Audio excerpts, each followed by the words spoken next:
Hello বন্ধুরা, কেমন আছো সবাই? আশা করছি সবাই খুব ভালো আছো। চলে এলাম আরেকটি ভ্রমণের পর্ব নিয়ে। তবে এবারে কিন্তু ফ্যামিলির সঙ্গে না, এবারে যাচ্ছি অফিসের সব কলিগদের সাথে ঘুরতে। কোথায় যাচ্ছি? নর্থ বেঙ্গলে। বরাবরের মতো নর্থ বেঙ্গলটা আমার খুব পছন্দেরই জায়গা। তবে মনসুনে নর্থ বেঙ্গলের মজাই আলাদা। দিনটি ছিল 14 আগস্ট। দেখো, সেদিনকে আরজিকর কাণ্ডের জন্য রাস্তায় জায়গায় জায়গায় মিছিল বেরিয়েছিল, তাই মারাত্মক জ্যাম ছিল। তো আমাদের পৌঁছাতে অনেক লেট হয়ে গেছিল। আমাদের ট্রেনটি ছিল কলকাতা এনজেপি গরিব রথ, যেটি ছাড়বে কলকাতা স্টেশন থেকে রাত্রি 10:45টার সময় এবং পৌঁছাবে পরের দিন সকাল 7:10-এ। ট্রেন ছাড়ার 5 মিনিট আগে আমাদের গাড়ি পৌঁছে দিল স্টেশনে। কোনো রকমে গাড়ি থেকে নেমে দৌড়ে একদম ট্রেনে উঠলাম, পা রাখতেই ট্রেনটা ছেড়ে দিল। দেখো, আমাদের ভাগ্যটা এতটাই ভালো যে এসকেলেটরের সামনেই ট্রেনের কামরাটা আমাদের জন্য রেডি ছিল। সেই কামরাতে উঠে পড়লাম সবাই মিলে। এই দেখো আমাদের পুরো এন্টায়ার টিমটি। সবাই হাই করে দাও একবার।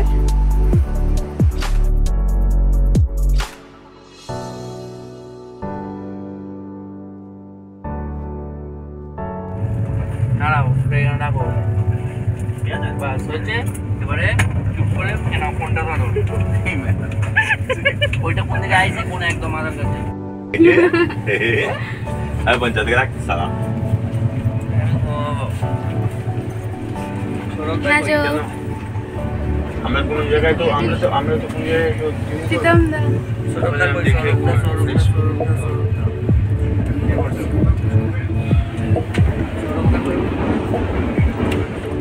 এক ঘন্টার কাছাকাছি লেট করার পর ট্রেন আমাদের নামালো এনজেপি স্টেশনে। স্টেশন থেকে বেরিয়ে আমরা প্রত্যেকে সামনে কেউ চা, কেউ কফি, সাথে বিস্কুট খেয়ে একটু ফ্রেশ হয়ে নিলাম। তারপর আমরা স্টেশন থেকে বেরিয়ে চলে গেলাম শিলিগুড়ির উদ্দেশ্যে। স্টেশনের বাইরে একটি টোটো রিজার্ভ করে আমরা চললাম শিলিগুড়ি রয়্যাল রাইডার্স বাইকার জোনের উদ্দেশ্যে। সেখান থেকে আমরা বাইক রেন্ট নিয়ে এই ট্রিপটা পুরো কমপ্লিট করব। টোটোতে আমাদের খরচা পড়েছিল 120 টাকা। রয়্যাল রাইডার্সের থেকে আমরা একটি এনটক আর দুটি পালসার 250 রেন্ট নিয়েছিলাম। ডকুমেন্ট হিসেবে এখানে আধার কার্ড আর ড্রাইভিং লাইসেন্সটি মাস্ট। সাথে যারা থাকবে বাইকে ব্যাক সিটে তাদেরও আধার কার্ডটি অবশ্যই লাগবে। 3টি গাড়ির জন্য ওরা আমাদের থেকে টোটাল 19,600 টাকা নিয়েছিল, যার মধ্যে 10,000 টাকা ওরা ফেরত দেবে যখন আমরা গাড়িগুলো রিটার্ন দেবো ওদেরকে। আর এই চার্জটি ছিল ফ্রাইডে সকাল থেকে সানডে সকালে জমা করা অবধি। যেহেতু সানডেতে আমাদের সকাল 10:45টায় ট্রেন ছিল, আমরা 7টার মধ্যে গাড়ি জমা করে দিলাম। এই ভিডিওতেই আমি সম্পূর্ণ ভ্রমণের খরচাটি তোমাদেরকে শেয়ার করব, তো ভিডিও স্কিপ না করে একদম শেষ অবধি দেখবে।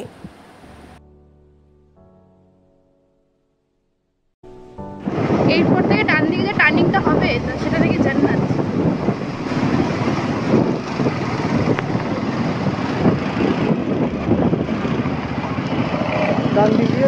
ডান দিকে যাবে তো।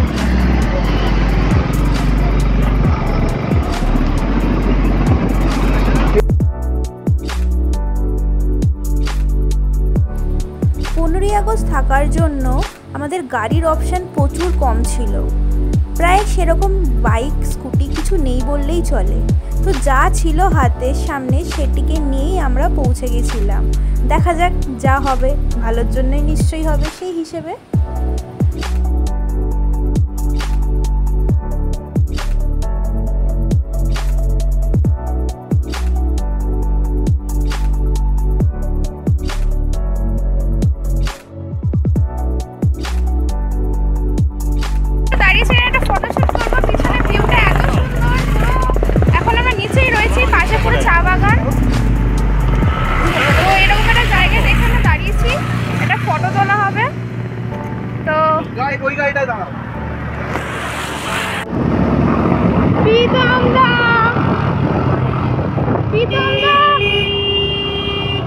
আরে তাকান,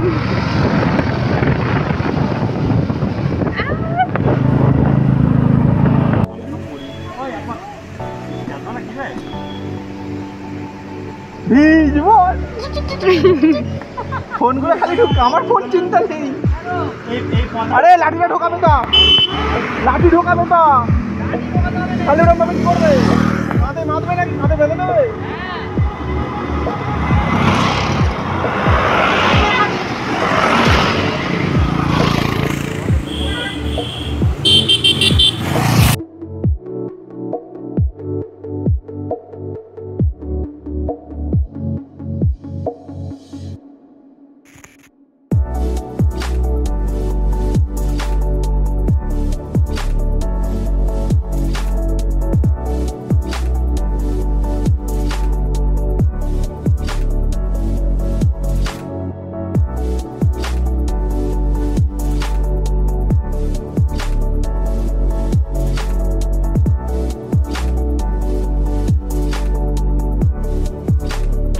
আমরা আবার এখানে একটা স্টপ দিলাম। দেখো এখানে পুরো মেঘে ভর্তি হয়ে গেছে, ওই আসো, কিন্তু একটা আশ্চর্য নিচে কিন্তু যেতে যেতেই যাওয়ার পথে এই সুন্দর ঝর্ণাটি রাস্তার ওপরে চোখে পড়লো আমাদের।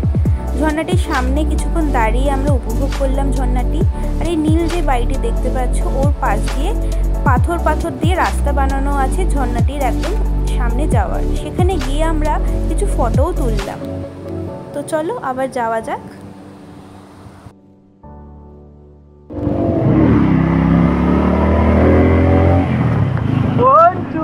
কোথায় এলে?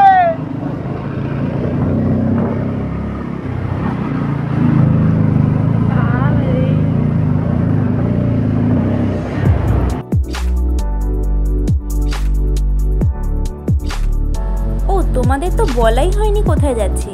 আমরা যাচ্ছি ডাউহিল ফরেস্টের উদ্দেশ্যে। সেখানেই ছিল আমাদের আগামী 2 রাত্রি স্টে। তো রাস্তায় এত ট্রাফিক ছিল যে হনুমান টক অবধি পৌঁছাতেই আমাদের বেজে গেছিলো বেলা 1:30টা। তো তারপরে একটা শর্টকাট নিয়ে আমরা সাইডের রাস্তা দিয়ে চললাম স্ট্রেট ডাউহিলের উদ্দেশ্যে। তো দেখো, তোমাদের সাথে হনুমান টকের সামনে আই লাভ কার্শিয়াংয়ে দাঁড়িয়ে থাকা ফটো শেয়ার করে দিলাম।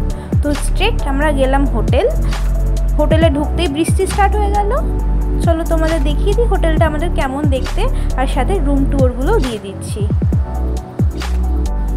আমাদের হোটেলের নামটি ছিল হোমস্টে।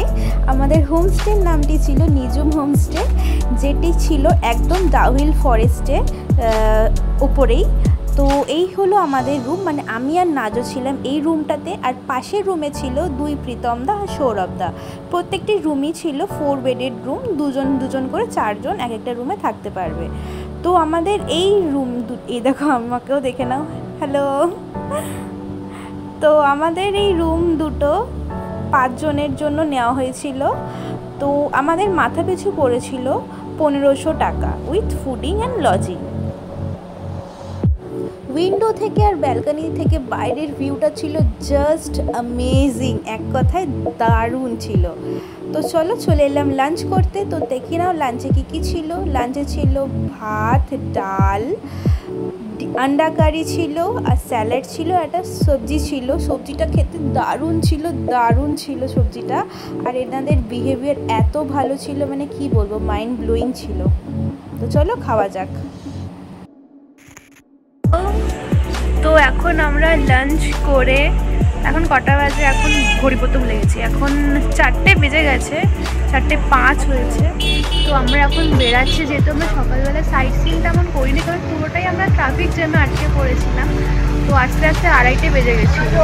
তারপর স্নান করে লাঞ্চ করে এই রেডি হতে এখন 4টে বেজে গেছে। তো এখন আমরা বেরাচ্ছি। অলরেডি আমার ডাউহিলের আগে ঘোরা হয়ে গেছে, তো আবার আমি যাচ্ছি। তবে এই ওয়েদারটা আলাদাই এক ধরনের, মানে এই ওয়েদারটা আমার উপভোগ করা, তার মধ্যে বাইক রাইড আমার অনেক দিনের ইচ্ছা ছিল, যেটা আজকে আমি ফুলফিল করতে পেরেছি। তো এখন যাচ্ছি আবার ডাউহিল চার্চের সাথে ভিক্টোরিয়া বয়েজ স্কুল আর ডাউহিল গার্লস স্কুলটা দেখে নেবো, আর পাইন ফরেস্টও দেখবো। তো চলো সাথে দেখো গাইস। দেখো সব বাদরগুলো এখানেই চলে এসছে আমাদের ব্যালকনিতে। কি ও খানায় খাবার খাইয়ে দিয়ে আমাদের 5 জনের গ্রুপেই এখান থেকে আরও 2 জন অ্যাড হয়ে গেল, আজমালদা আর ভাবি। তারা আমাদের সাথে ট্রেনের টিকিট পায়নি, তাই একদিন আগেই বন্দে ভারতে এনজেপি পৌঁছে গিয়েছিল। তারা দুজনেই আমাদের সাথেই ঘুরবে।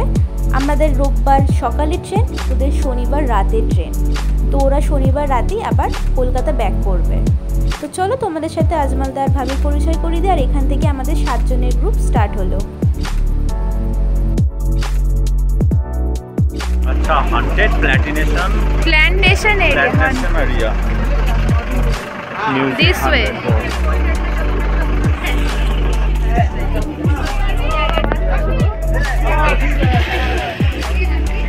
So let's go towards this way.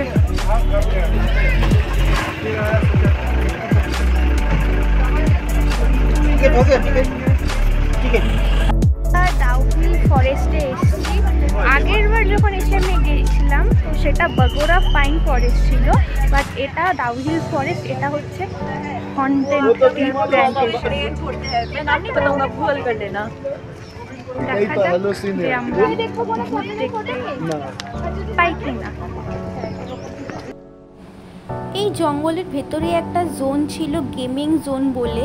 সেই জোনে ঢোকার পর থেকে জানি না কেন আমার শরীরটা, মাথাটা খুব ভারী ভারী লাগছিলো। ইভেন আমাদেরই গ্রুপে একজনের পিঠে 6টা স্ক্র্যাচেস হয়ে গেছিলো লম্বা লম্বা।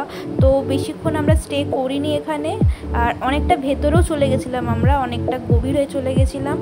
6:20 বেজে গেছিলো। তারপরে তাড়াতাড়ি করে আমরা ওখান থেকে ব্যাক করে যাই।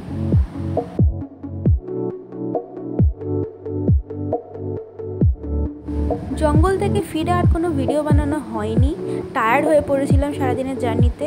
তো রাত্রে ডিনারে ছিল চিকেন আর রুটি, সাথে কিছু সবজি ছিল স্কোয়াশের। আর সন্ধ্যেবেলা আমরা অবশ্যই মোমো খেয়েছিলাম, ভেজ মোমো ছিল আমাদের। আর এই হলো রাত্রির ভিউটা বাইরে থেকে, যেটা ভিডিওতে অতটা ভালো বোঝা যাচ্ছে না। অজস্র লাইট আছে এখানে, ক্যামেরায় অবশ্যই ভালো ফটো উঠছে, বাট ভিডিওতে দেখাতে পাচ্ছি না তোমাদেরকে, সরি। সাথে আমি একটা ফটো দিয়ে দেবো উপরে। তো এই ছিল আমাদের সারা দিনের জার্নি। তো খুব টায়ার্ডও ছিলাম, তাড়াতাড়ি শুয়ে পড়েছি। তো তোমাদের কেমন লাগলো ভিডিওটা অবশ্যই কমেন্টস করে জানিও, আর ভালো লাগলে অবশ্যই লাইক করে দিও। Bye bye, good night.